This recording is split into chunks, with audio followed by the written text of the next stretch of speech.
समाजातील तळागाळातील भाविक ज्यांनी आपले आयुष्य ईश्वर सेवेमध्ये घालवले, म्हणजे मंदिराची झाडझूड करून मंदिराची सेवा करणारे किंवा इतर मार्गाने प्रभूची सेवा करणारे, परंतु आर्थिक परिस्थिती नाजूक असल्यामुळे तीर्थक्षेत्राला जाण्याची इच्छा असून देखील जाता येत नाही, अशा 50 भाविकांना विनामूल्य स्लीपर कोच गाडीतून तीर्थक्षेत्राला पाठवून खऱ्या अर्थाने ईश्वर सेवा करून माणसातील देवबाप्पा म्हणजेच बंडू काका बच्छाव व 12 बलुतेदार मित्रमंडळाने घेतला।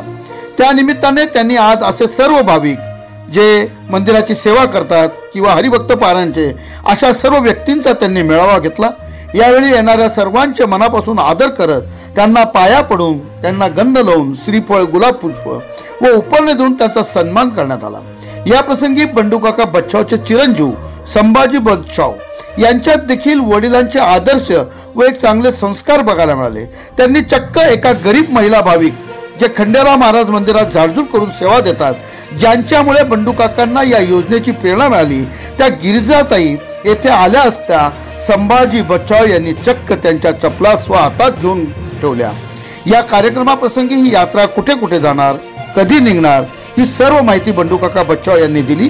तसेच अशाच प्रकारे निस्वार्थी सेवा करणारे जळगाव येथील आधार बाबा आहिरे, त्याने येथील दीपक शिंदे, पेंढारी वस्ती मालेगाव कॅम्पचे भरतजी लाडके व जनसेवा करणारे शफिक अँटी करप्शन यांचा यथोचित सन्मान करत त्यांचा सत्कार केला। या प्रसंगी हबप नरेंद्र गुरु महाराज, वडगाव येथील मधुकर माऊली महाराज, शफिक अँटी करप्शन यांनी आपले मनोगत व्यक्त केले आणि आपले मनोगत व्यक्त करताना त्यांनी बंडू काका बच्छाव यांच्या या कार्यक्रमाबद्दल आणि त्यांच्या या योजनेबद्दल आणि इतरही कार्याबद्दल त्यांनी गौरवोद्गार काढले।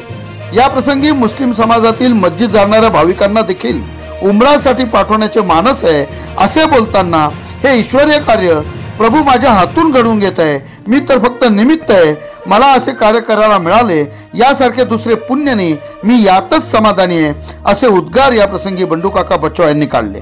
तदनंतर सर्वांना त्यांनी जेवणे दिले। बघूया सविस्तर या व्हिडिओ बातमीद्वारे। प्रबंधभूमी महाराष्ट्र न्यूज साठी मालेगाव विभागीय संपादक हरीश मारू। ते कीर्तनाच्या माध्यमातून समाजाला ज्ञान अर्पण करत सत्याच्या मार्गावर पाठवत असतात।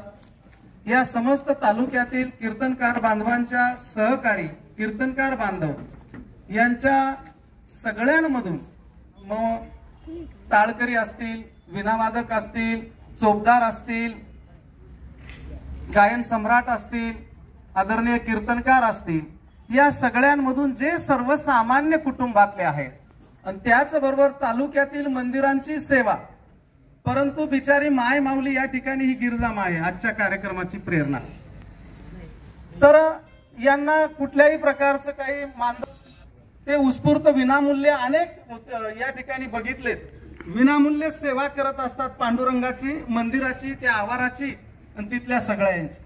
कुठलंही दान नाही, दानपेटी नाही, काहीच नाही। अल्प ग्रामपंचायतीचा 1000-1500 मानधन आणि तेवढ्यावर सेवा करतात। ते अतिशय सर्वसामान्य कुटुंबातले, म्हटलं तर आर्थिक दुर्बल रेषेमधले। मग अशा माय बापांची तीर्थयात्रा व्हावी या सगळ्या भावनेतनं आजचा आमच्या 12 बलुतेदार मित्रमंडळाच्या माध्यमातून या ठिकाणी राबविला जातो। की मी जाता येताना 150 रुपये हातात देतो, तिच्या चेहऱ्यावरचा आनंद म्हणजे मला भरभरून मिळालेले आशीर्वाद। आणि भाऊ माझ्याकडे झाडते पाहते, कोणी पाहत नाही, काही नाही, तुला काहीच वाटत नाही का लेका? तू येतो, मला धरतो, माझ्या जवळ आशीर्वाद देतो, मला सगळं गोड कौतुक करतो। मी म्हटलं ताई तू हे किती वर्षापासून? मी 1-2 वर्षापासून तिला बघितलं। तिने सांगितलं की मी 30-1 वर्षापासून ही सगळी साफसफाई करते।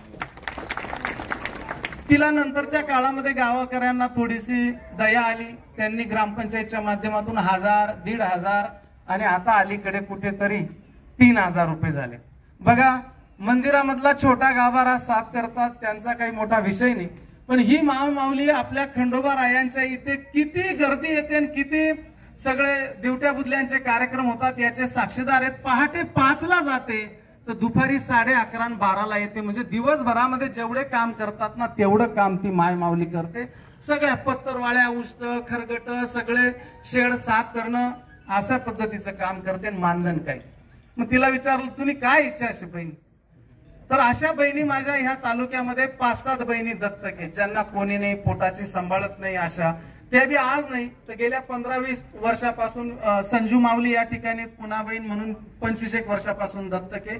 तिला मुकी बहिरी मुलगी झाली तर तिचा त्याग बाकीच्यांनी केला, हिचं काय करायचं तर त्यावेळेला दत्तक घेतले. भरत भाऊ मजदे हिंदी सांगितलं, मी जेजुरी पाहिले नाही भाऊ म्हणे, कुठलीच जत्रा. मी म्हटलं जत्रा बित्रा जेजुरीना खंडेराव पाहिजे का, चंदनपुरीला खूप भाऊ कथा जाऊ म्हणे, कुठलीच पाहिलं नाही काहीच नाही म्हणे, इच्छा अशा म्हणे. पण आपण आपल्याकडे काही पैसा नाही, 20-20 हजार आणि 25-25 हजार रुपये भरतात म्हणे. मी म्हटलं तू काळजी करू नको, येणाऱ्या काळात ह्याच खंडोबाने जर पाहिलं तर तुझ्या ह्या भावाला बंडूबाला काहीतरी आशीर्वाद देईल खंडोबा महाराज. आणि तुमच्यासारखे जे आर्थिक आहेत दुर्बळ आणि त्यांच्या इच्छा पूर्ती होत नाही तर तो खंडोबा रायन परमपिता पांडुरंग आपल्या हातून करून घेईल, आमच्या हातून जसं याच्या मागचं काम केलं त्याच भावनेत आजचं हे काम. मी यात्रा ही नेपाळ पर्यंत आहे. उज्जैन महाकालेश्वर ज्योतिर्लिंग आहे ते एक स्थान आहे. ओंकारेश्वर ज्योतिर्लिंग आहे. खुजराव लेण्या मोठा वड या ठिकाणी एक ते एक तीर्थक्षेत्र आहे. गुप्त गोदावरी ते एक तीर्थक्षेत्र आहे. सती अनुसया ते एक तीर्थक्षेत्र आहे. चित्रकूट ते एक तीर्थक्षेत्र आहे. प्रयागराज अलाहाबाद त्रिवेणी संगम जिथे मातृपितृ पिंडदान केलं जातं ते एक तीर्थक्षेत्र आहे. वाराणसी काशी विश्वनाथ ते एक तीर्थक्षेत्र आहे. अयोध्या राम मंदिर ते एक तीर्थक्षेत्र आहे. गोरक्षनाथ गोरखपूर ते एक तीर्थक्षेत्र आहे. त्याच्यानंतर काठमांडू नेपाळ पशुपतीनाथ ज्योतिर्लिंग ते एक तीर्थक्षेत्र आहे. मनोकामना देवी ते एक तीर्थक्षेत्र आहे. तिथे जवळपास आपल्या सर्वाधिक मोठा रोपवे आहे. त्या रोपवेचा आनंद आपल्या सगळ्यांना घेता येईल, तो एक त्या ठिकाणी मनोकामना देवीचा विषय. जनकपूर दशरथ राजा सीतामढी ज्या ठिकाणी आहेत त्या दशरथ राजांच्या जनक राजा नगरीमध्ये ते एक तीर्थक्षेत्र आहे. सीतामढी एक आहे. बौद्ध गया म्हणजे बुद्ध गया गयाला त्या ठिकाणी दर्शन आहे. त्याच्यानंतर कलकत्ता कालिका देवी एक दर्शन आहे.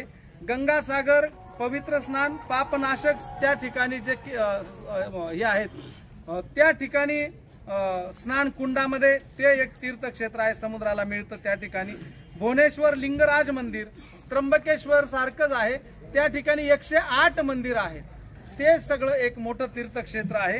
कोणार्क सुवर्ण मंदिर याचं सूर्योदय मंदिर जे आहे कोणार्कचं त्या ठिकाणी आहे. सगळ्यात मोठं धाम जगन्नाथपुरी ज्या ठिकाणी आजही हवा जर पूर्व पश्चिम वाहत असेल तर त्या परमात्माची जागृतता एवढी आहे. जगन्नाथपुरी एक महान तीर्थक्षेत्र की हवेच्या उलट्या दिशेला झेंडा वाहतो. अशा अनेक गोष्टी आहेत. तर जगन्नाथपुरी आहेत, शेगाव आहेत. जवळपास असा 20-21 दिवसांचा हा प्रवास आहे. या ठिकाणी हे तीर्थक्षेत्र आहेत. आणखीन आपल्या ज्ञानामध्ये काही गोष्टी असेल सूचना केल्यात तर याच्यामध्ये फरक केला जाईल. ते तीर्थक्षेत्र त्याच्यामध्ये ऍड केले जातील. असा जवळपास 21 दिवसाचा हा तीर्थक्षेत्राचा प्रवास आहे नेपाळ पर्यंत. आणि स्लीपर कोचने आहे. कोणालाही बसून कोणाला पाठीला कळ लागते काय लागतं या सगळ्या याच्यामुळे स्लीपर कोचने एकदम सुंदर प्रवास आहे. त्यामध्ये 2 वेळेला दिवसभरातनं चहा आहे. सकाळी उठल्यानंतर पोट भरून जेवणासारखा नाश्ता आहे. पुन्हा सायंकाळी जेवण आहे. पुन्हा त्याच्यामध्ये राहण्याची व्यवस्था आहे. मार्गदर्शन करा आणि या यात्रेला पुढे नेण्याचं काम आदरणीय वासुदेव महाराज आहेत, आदरणीय नरेंद्र महाराज आहेत, आदरणीय सगळी या ठिकाणी मंडळीत गोरे महाराज पवार महाराज सगळे मधु माऊली ज्येष्ठ श्रेष्ठ वजीरखेड्याचे बाबा तुम्ही सगळेजण याच्यात मार्गदर्शन करा एवढंच या ठिकाणी सांगेल. पुन्हा आपल्या सगळ्यांना या ठिकाणी आल्याबद्दल मनपूर्वक आभार. सुरू झालेल्या नवीन वर्षाच्या आणि मकर संक्रांतीचा सांगता समारोप आहे त्या ह्या नवीन वर्षाच्या मकर संक्रांतीच्या तिळगुळासारख्या गोड गोड शुभेच्छा देतो. गावकर ह्या मंडळीच्या गावामध्ये जेव्हाही गेलो असेल स्वर्गीय राजूबापू असतील कधीच चांगलं वह्या वाटल्या त्यावेळेला पाण्याचे टँकर वाटले त्यांनी बिना सत्कार आणि शाबासकीची थाप दिल्याशिवाय काढलं नाही. कोरोनामध्ये काम केलं. ह्या देवबाप्पांच्या घरी गेलो यांनी आठवणीने मला फोन करून बोल सगळ्यांना गेलो. बेवारस आतापर्यंत 40 ते 45 हिंदू डेड बॉड्यांचे अंत्यसंस्कार हिंदी रीतिरिवाजाने केलेत. कान टोचलेले राहिलेत की कोणाला माहित नाही. लावारिस वेडे म्हणून सोडून देतात आणि त्यांची सेवा करतो. ते सगळं रेकॉर्ड त्या सगळ्या शूटिंग त्यांच्याकडे आहेत आणि ते पस्तावे. आणि असेच बेवारस काही इतर जे असतील अशा 100-125 अंत्यविध्या बेवारस त्यांनी केल्या, पदरमोड करून केल्या. जिथे पोलीस हातबल होतात, डिपार्टमेंट हातबल होतात, ते त्यांना फोन करतात आणि ती सेवा करतात. अनेक डिलिव्हरी केसेस असतील, अनेक घटना आहेत ज्या पडलं. महापुरामध्ये कोणी पडलं, त्र्यंबकेश्वरला त्या डोंगरांमध्ये पडलं, कोणीही काढायची हिंमत करत नव्हतं. हे आणि यांचे 2 मित्र त्या ठिकाणी ती सेवा करत असतात. आत्ताच एक मालेगाव मध्ये जो मर्डर झाला त्याला सापडवण्याचं आणि त्याची डेड बॉडी आणण्याचं सगळं काम त्यांनी केलं. अशा प्रकारची सेवा या शफिक अँटी आमच्या बाराबुंतार मित्रमंडळाच्या माध्यमातून चालत असते. म्हणून आजचा हा कार्यक्रम ते म्हणतात की कितीही कमवलं तरी सरते शेवटी बाकी राहते शून्य. परमेश्वराच्या दरबारी जाताना मोक्ष प्राप्ती होताना तुम्हाला कामी येत. पुण्य कमवण्याच्या आणि पुण्याच्या वाटेवरचे, सत्कर्माच्या वाटेवरचे आम्ही प्रवासी आहोत. जेवढं शक्य आहे तेवढं आम्ही करत असतो आणि त्याच भावनेतनं आजचा हा कार्यक्रम. आणि आज ह्या ठिकाणी हे 2 सत्कार मूर्ती आहेत. त्यामध्ये ज्यांच्याकडून मला प्रेरणा मिळाली, दीपक ज्यांनी 1000 माऊल्यांना त्या ठिकाणी यात्रेला सगळ्या त्यांना, आणि त्याचबरोबर या ठिकाणी भरत लाडके ज्यांनी खूप परिस्थिती लागते अशातला भाग नाही, पण मनामध्ये त्या स्वस्ति नो बृहस्पति ददातु. हरि विठ्ठल श्री ज्ञानदेव पंढरी महाराज की. तिलकम ललाट पटले वक्षस्थले कौस्तुभम मुक्तावली गोपस्त्री स्वस्ति न पूषा विश्ववेद.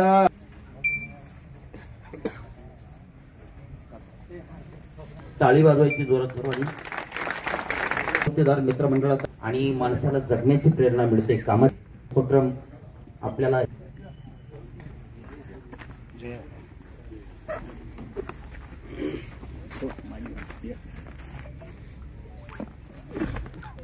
फुलं पाकळ्या सगळ्या वाटून दे बाबा.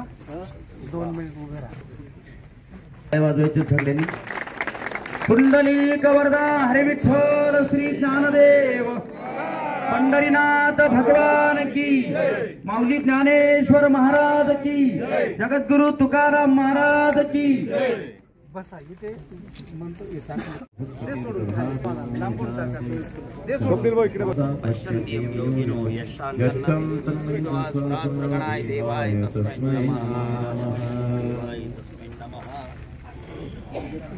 सगळ्यांनी आपल्या जवळचे तिलकम ललाट पटले वक्षस्थले कणकेच मुक्तावली. 12 बलुतेदार या मित्रमंडळाच्या माध्यमातून आपण समाजाचं काहीतरी देणं लागतो. कारण निश्चितपणे आपल्या सर्वांना माहिती आहे विशिष्ट लोकांकडेच पैसा असतो. का असतो त्याचं कारण एकच आहे. आपण यात्रेला निघताना आई दोघी भावांना यात्रेला पाठवते, पण पैसे मात्र कोणाकडे देते? मोठ्याकडे देते. का? आणि मोठ्याची जबाबदारी काय असते? त्यांनी लहान्याला यात्रेत फिरून आणायचं आहे. म्हणून काकासारखी मोठी माणसं, बालाबरुदात मध्ये काम करणारी सर्व जी मोठी माणसं आहेत यांच्याकडे पांडुरंगाने जी संपत्ती, जो पैसा दिलाय, तो पैसा नुसता आपल्यासाठी नाही तर समाजासाठी आहे, ही भावना त्यांच्या अंतःकरणात आहे. त्या माध्यमातून एवढे सर्व उपक्रम त्यांच्या माध्यमातून राबवले जातात. प्रथमतः मी त्यांचे आभार व्यक्त करतो. पोचून प्रत्येकाच्या घरापर्यंत जाऊन प्रत्येकाच्या अंतःकरणामध्ये स्वराज्याची फुंकर घालून त्यांना उठवलं, उभं केलं आणि स्वराज्याच्या दिशेने मी कोण, मी शिवाजी म्हणून सांगितलं नाही, प्रत्येकाला एका ध्वजाखाली आणलं. प्रत्येकाला एका ध्वजाखाली आणलं. कोणत्या? भगव्या ध्वजाखाली. हा ध्वज तुझा आहे. उद्या शिवाजी गेला तरी चालेल, पण हा ध्वज मात्र अखंड राहणार आहे. तू कायम निष्ठा या ध्वजाच्या प्रती ठेव. ती भावना अंतःकरणावर ठेवून महाराजांनी जी कामं केलीत, लक्षात ठेवा, ती कामं आज या 12 बलुतेदार संघटनेच्या माध्यमातून होत आहेत. निश्चितपणे परमेश्वर आपल्या या कामाच्या पाठीमागे असणारा उद्दिष्ट, असणाऱ्या अपेक्षा, संकल्पना ज्या काही असतील त्या निश्चितपणे पूर्ण करेल. पांडुरंग परमात्मा सदैव आपल्या पाठीशी आहे. वारकरी संप्रदाय मालेगाव तालुक्याच्या वतीने आपल्या या कार्यास खूप खूप शुभेच्छा देतो. लोकांची घरं वाहून जातात, पण मालेगाव तालुक्यातलं बंडू काका एक असं वादळ आहे ज्या वादळाने अनेक घरं बसवलीत, सावरलीत. असं एक वादळ या अवलिया वादळ आहे. आपल्याकडून नाही करत तीर्थयात्रा, बरीच माणसं गरिबीतून श्रीमंत झाल्यावर त्यांची गरिबी विसरतात. बरीच माणसं गरिबीतून श्रीमंत झाल्यावर त्यांची गरिबी विसरतात. पण बंडू काका असं माणूस आहे की ज्याने अजूनही गरिबी विसरलेला नाही. गरिबी काय होती, आपण गरिबीतून कसे बाहेर आलो, आपल्या वडिलांना चारिधाम यात्रेला पाठवायचं असेल तर आपल्याला काय कष्ट करावे लागले याची जाणीव त्या माणसाने अंतःकरणामध्ये ठेवली. जे आपल्याकडून होत नाही ना ते कोणीतरी करून घेत आहे, परमेश्वर आपल्या हातून करून घेतो, ही सद्भावना त्यांच्या अंतःकरणात आहे.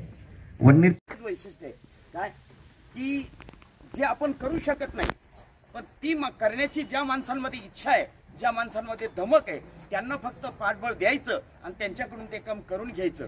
आणि दुसरी गोष्ट, अशी कामं करणारी जी माणसं आहेत त्यांना शोधून आणायचं आणि त्यांचा सत्कार घडवायचा की त्यांच्या कार्याला प्रेरणा मिळते, त्यांच्या कार्याला शक्ती मिळते. हा त्यातलाच आज एक कार्यक्रम आहे. आता या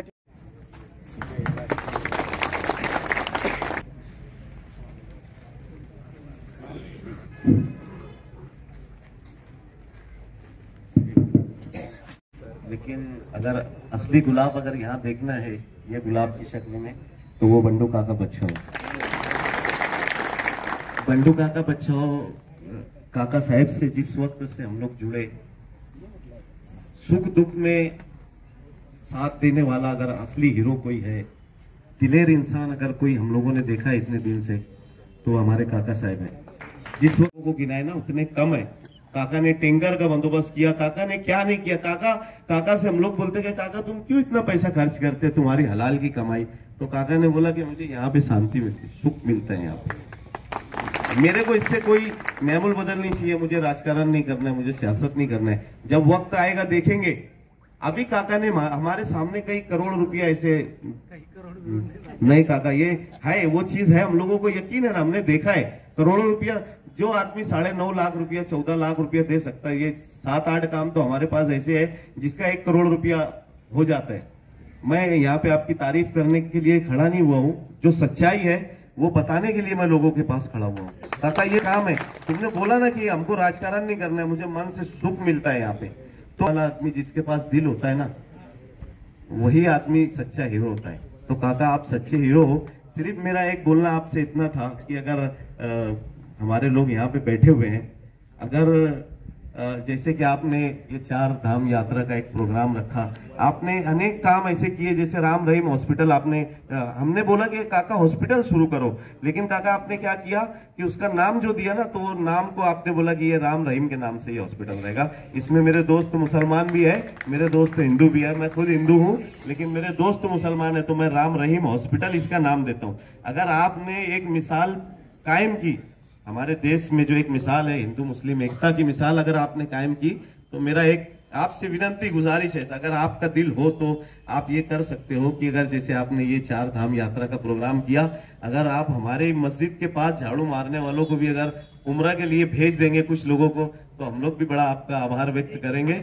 मला वाटतं माणसाने निर्माण केलेल्या बँकेमध्ये प्रत्येक जण ठेव ठेवत असतो. मग तो पुजारी असू द्या, मौलाना असू द्या, फकीर असू द्या, शेतकरी असू द्या, शेतमजूर असू द्या, कारखानदार असू द्या, राजकारणी असू द्या, भ्रष्टाचारी असू द्या, डाकू असू द्या, कोणीही ठेव ठेवतो. पण परमेश्वराच्या बँकेमध्ये पुण्यकर्माची ठेव ठेवायला त्याची इच्छा आणि त्याची परवानगी लागते. मला वाटतं जर असं जर राहिलं नसतं तर देवा या महाराष्ट्रामध्ये अनेक लोक नांदतेत. पार पवार फॅमिलीपासून तर इथपर्यंत आपल्या मालेगावमधले सगळ्या फॅमिल्या सगळ्यांचे कॉलेजेस बिल्डिंगा सगळ्या रेडी आहेत. करोनाच्या काळामध्ये ही सेवा गरिबाकडनं आपलं मोठ्यांकडनं परमात्माने करून घेतली नाही. निलेश लंके सारख्या झोपडीमधला आमदार होता, त्याला झोपडी आहे, त्यांनी 1000 बेडचं हॉस्पिटल काढलं आणि त्याच्या हातून परमेश्वराने पुण्यकर्म करून घेतलं. म्हणून मी म्हटलो ना की परमेश्वराच्या बँकेमध्ये मेरे को ऐसा लगता तुमने यहाँ पे जो बात रखी आखिरी में, अल्लाह ताला की खुदा की इच्छा होगी कि बंडू काका के हाथ से गरीब की वहां मस्जिद के बाहर झाड़ने वाले जो सेवा करने वाले उनका हाज की यात्रा बंडू काका के सहयोग से हो, ये परवरदिगार की इच्छा होगी. मेरे ख्याल राम और रहीम दोनों एक ही है, उनकी इच्छा होगी. आने वाले दिनों में ऊपर वाले ने आशीर्वाद दिया, 2 पैसे मिले तो वो भी काम कर डालेंगे. आणि मी पाहिलं काय म्हटलं मला ओळखच का तो म्हणे तुम्ही बंडू काका. मी म्हटलं बापरे. म्हणे मी चंदू बरोबर राहस म्हणे. मी 0 मिनिटात बनेनवरच माझ्या केस हवा गाडीला किक मारली. बनेनवरच नामकोने हॉस्पिटल चालू केलेलं होतं. त्यावेळेला तिथे गेलो. डॉक्टर नव्हते, 11:15 झाले आणि त्यावेळेला विनंती केली. वैद्य सर होते, म्हणे हा वाचेल का? मी म्हटलं डॉक्टर भगवान नाही, लेकिन भगवान से कम नाही. ती आई माझ्या दारात आलेली, बंडू काका मदत करेल म्हणून. तुम्ही उपचार करा. मेडिकल वाला नव्हता, त्याला बोलून आणलं मोटरसायकलवर. उपचार चालू झाले आणि तो बिचारा प्रयत्नांती परमेश्वर असं म्हणून उपचार केले आणि पहाटेला त्याला शुद्ध आली.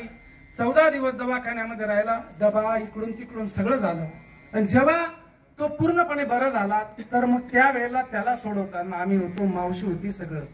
तर मावशीचा गैरसमज असा होता की एवढं मोठं पोट फाडी टाक म्हणा भाऊनं, मागलेच वर्ष लग्न होईना, यानं पोट पाणी पिकई का? आणि डॉक्टर आम्ही असे उभे सगळे आणि देवी मायेकडे सप्तशृंगीकडे त्या माऊलीने हे केलं आणि सांगितलं की माय मी याला जन्म देईल होता, पण इथून पुढे नवा जन्म यांना बंडू काकामुळे व्हायना. मी म्हटलं माय मनामुळे नाही, या डॉक्टरमुळे व्हायना.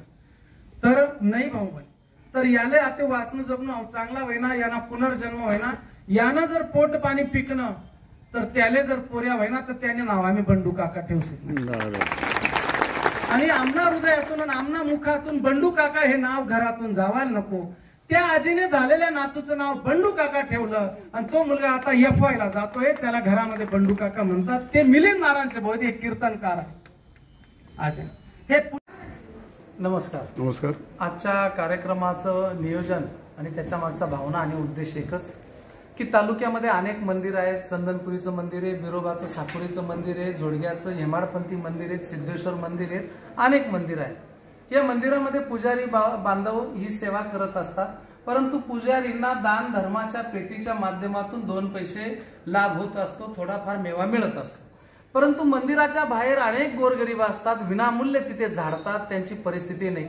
असंच चंदनपुरीच्या खंडोबा रायांच्या मंदिराच्या बाहेर एक गिरजामाय म्हणून आहे आणि गेल्या अनेक वर्षापासून त्या ठिकाणी ती झाडझूड करते आणि ते शेड त्याच्यामध्ये दिवट्या बुदलींचा मोठी घाण पडलेली असते, पत्तरवाळ्या असते. ती पहाटे 5 वाजेपासून येते तर 11 वाजेपर्यंत 12 वाजेपर्यंत आवरते.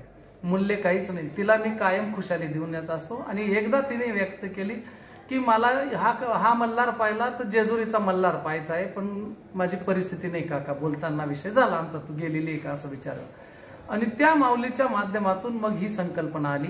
दैन्याचे दीपक शिंदे आणि भरत लाडके हेही त्यांच्या वार्डातल्या अनेक लोकांना, माता भगिनींना यात्रेला पाठवत असतात आणि त्या माऊलीतलं ते शब्द ऐकल्यानंतर ही प्रेरणा मला मिळाली. नांदगावचे बबी कवडे अमरनाथला अनेक यात्रेकरूंना पाठवत असतात, त्यांच्याकडनं ही प्रेरणा घेतली. माणसाने जन्मामध्ये एकदा आपल्या आई वडिलांना चारीधाम करावं. माझ्या आई वडिलांचं चारीधाम त्यांच्याच बलबुत्यावर झालेलं आहे. ती संधी मला मिळाली नाही. त्या संधी रूपामध्ये माझ्या आई वडिलांच्याच रूपामध्ये मी या गरीब बापड्यांना पाहतो, त्या माय माऊलींना, माता भगिनींना आणि भावांना.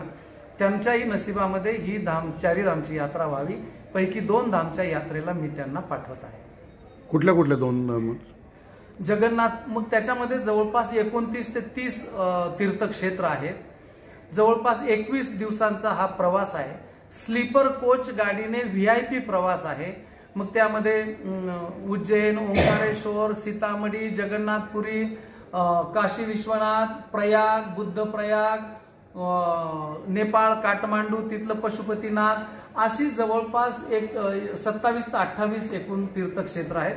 त्या तीर्थक्षेत्रांना ह्या सगळ्या मायबापांना पाठवते. किती जणांना आपण पाठवतोय? जवळपास 50 जणांची स्लीपर कोच आहे. 50 यात्रेकरूंना पाठवत आहे. तालुक्यामध्ये कीर्तनकार आहेत, त्यांच्या माध्यमातून सत्याचा आणि धर्माचा प्रचार होतो. त्यापैकी टाळ वाजणारे, मृदुंग वाजणारे, गायनाचार्य आणि चोपदार, बालेदार यांची अतिशय परिस्थिती नाजूक असते. यांना इच्छा असून पण यात्रेला जाता येत नाही. म्हणून तालुक्यातल्या 133 कीर्तनकारांपैकी 30 कीर्तनकार, तिथले 30 कीर्तनकार संप्रदाय मंडळीमधले 30 मायबाप आणि आपल्या ह्या मंदिरांच्या बाहेर झाडझूड करणारे ते 20 मायबाप, अशी 50 मायबापांना पाठवते. किती दिवसाचा प्रवास आहे आणि प्रवास कधी सुरू होणार आहे आणि कसा? आता ही नावं आली की ह्याच महिन्यामध्ये फेब्रुवारीमध्ये त्यांची यात्रा सुरू होईल आणि हा जवळपास 21 दिवसांचा प्रवास आहे. 20 मुक्काम आहेत. आणि हा प्रवास कशाने म्हणून? हा प्रवास स्लीपर कोच गाडीने. आज मी बघितलं आपण आज 3 माऊलींचा सत्कार देखील केला. त्या माऊलींचा सत्कार करण्यापाठीमागचा आपला जो हेतू होता म्हणजे त्यांच्यापासून नेमकी काय प्रेरणा आपल्याला मिळाली, काय म्हणाल आपण त्याच्याबद्दल, आणि कुठल्या 3 माऊलींचा हा संप्रदायाचा कीर्तनकारांचा कार्यक्रम आहे.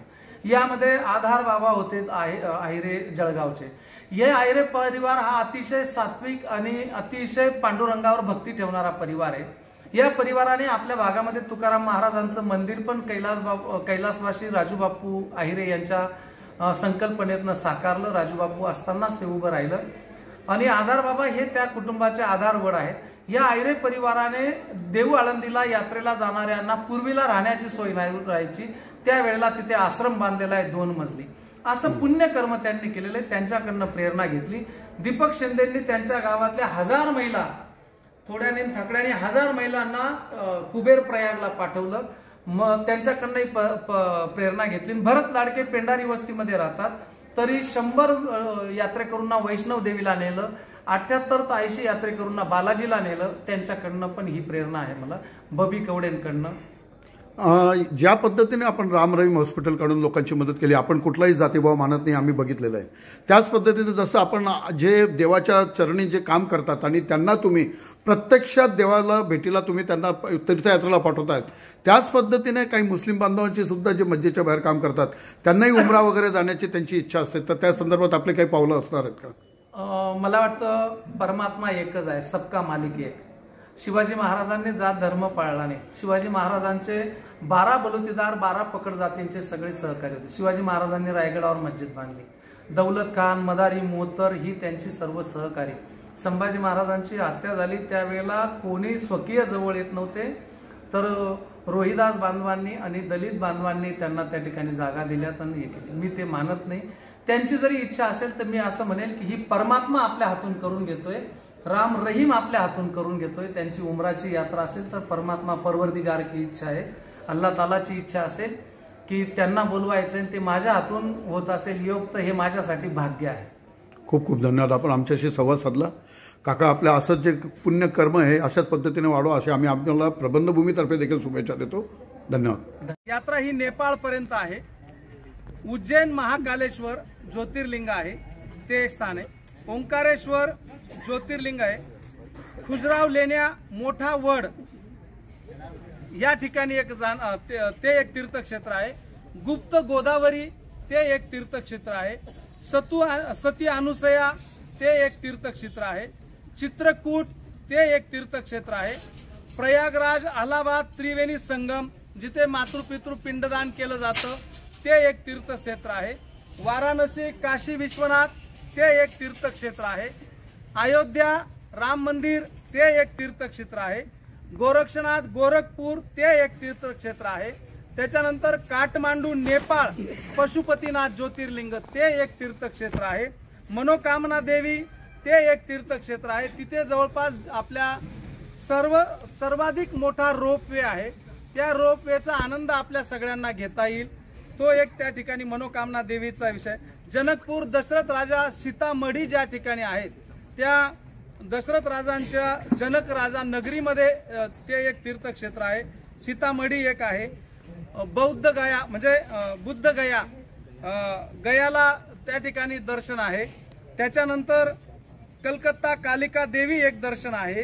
गंगासागर पवित्र स्नान पापनाशक त्या ठिकाणी जे हे आहेत त्या ठिकाणी स्नान कुंडामध्ये ते एक तीर्थक्षेत्र आहे, समुद्राला मिळतं त्या ठिकाणी. भुवनेश्वर लिंगराज मंदिर त्र्यंबकेश्वर सारखंच आहे, त्या ठिकाणी 108 मंदिर आहेत. ते सगळं एक मोठं तीर्थक्षेत्र आहे. कोणार्क सुवर्ण मंदिर याचं सूर्योदय मंदिर जे आहे कोणार्कचं त्या ठिकाणी आहे. सगळ्यात मोठं धाम जगन्नाथपुरी, ज्या ठिकाणी आजही हवा जर पूर्व पश्चिम वाहत असेल तर त्या परमात्माची जागृतता एवढी आहे. जगन्नाथपुरी एक महान तीर्थक्षेत्र की हवेच्या उलट्या दिशेला झेंडा वाहतो. अशा अनेक गोष्टी आहेत. तर जगन्नाथपुरी आहेत, शेगाव आहेत. जवळपास असा 20-21 दिवसांचा हा प्रवास आहे. या ठिकाणी हे तीर्थक्षेत्र आहेत. आणखीन आपल्या ज्ञानामध्ये काही गोष्टी असेल सूचना केल्यात तर याच्यामध्ये फरक केला जाईल. ते तीर्थक्षेत्र त्याच्यामध्ये ऍड केले जातील. असा जवळपास 21 दिवसाचा तीर्थक्षेत्राचा प्रवास आहे नेपाळपर्यंत आणि स्लीपर कोचने आहे. कोणालाही बसून कोणाला पाठीला कळ लागते काय लागतं या सगळ्या याच्यामुळे स्लीपर कोचने एकदम सुंदर प्रवास आहे. त्यामध्ये 2 वेळेला दिवसभरातनं चहा आहे, सकाळी उठल्यानंतर पोट भरून जेवणासारखा नाश्ता आहे, पुन्हा सायंकाळी जेवण आहे, पुन्हा त्याच्यामध्ये राहण्याची व्यवस्था आहे. ताज्या व महत्त्वाच्या बातम्या बघण्यासाठी प्ले स्टोअरवर जा, प्रबलभूमी ॲप डाउनलोड करा व या धावपळीच्या जीवनात अपडेट